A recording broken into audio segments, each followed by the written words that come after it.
Hi, I am Manoj Tripathi. आज हम बात करेंगे एक नए वायरस के बारे में जिसका नाम है HMPV, जिसको ह्यूमन मेटा न्यूमो वायरस के नाम से भी जाना जाता है। भारत में भी इसके कई सारे केस आ रहे हैं।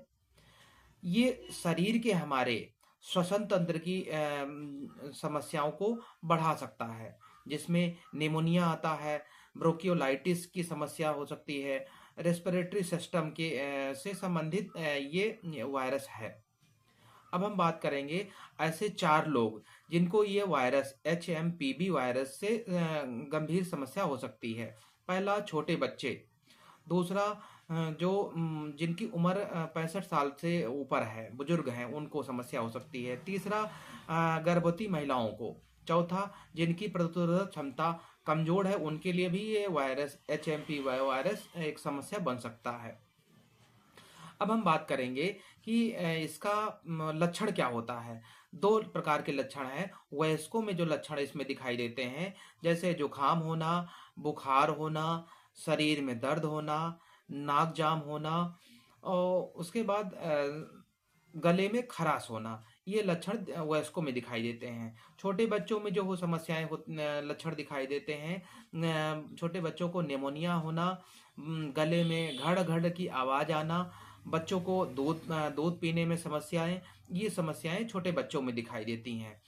अब हम बात करेंगे कि इस वायरस का प्रसार कैसे होता है। कहा जाता है कि जिन भी H M P V virus जिस किसी को भी हुआ है, यदि उसके पास में जाने से, उसको छूने से, उसके छींकने से आदि समस्याओं से इसका प्रसार हो रहा है। अब हम बात करें, भारत सरकार की एडवाइजरी आई है, हेल्थ मिनिस्ट्री की, जो राज्य सरकार की। कहा जाता है कि ऐसे वायरस भारत में सर्दियों में अक्सर ये वायरस का प्रसार होता है। इससे डरने की बात नहीं है। अब हम बात करेंगे इसका परीक्षण कैसे हो। कहा जाता है भारत सरकार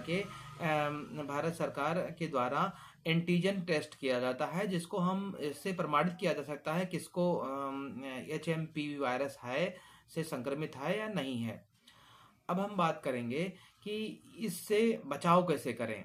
कहा जाता है कि यदि किसी को HMPV वायरस, जिसे ह्यूमन मेटा न्यूमो वायरस के नाम से भी जाना जाता है, वायरस से संक्रमित हो गया है व्यक्ति, तो उसको पेय पदार्थ, जो हम लोग घरों में काढ़ा कहते हैं, काढ़ा का इस्तेमाल बराबर करना चाहिए और उसके बाद रेस्ट लेना चाहिए। ऑक्सीजन का इस्तेमाल करना चाहिए। यदि किसी को गंभीर समस्या हो रही है तो उसे अस्पताल में भर्ती भी होना चाहिए। लोकल स्तर पे बचाव, यदि किसी को जुकाम बुखार की समस्या है तो उसको चाहिए, उस संक्रमित व्यक्ति को अपने को अलग रखना चाहिए, मास्क का इस्तेमाल करना चाहिए, सैनिटाइजर का इस्तेमाल करना चाहिए। इन सब चीज़ों से उसके प्रसार को रोका जा सकता है। ये यदि और किसी टॉपिक पे आपको वीडियो की ज़रूरत है तो मुझे कृपया करके कमेंट करें और इन्फॉर्म करें, आपको नेक्स्ट वीडियो में आ जाएगा। Thank you.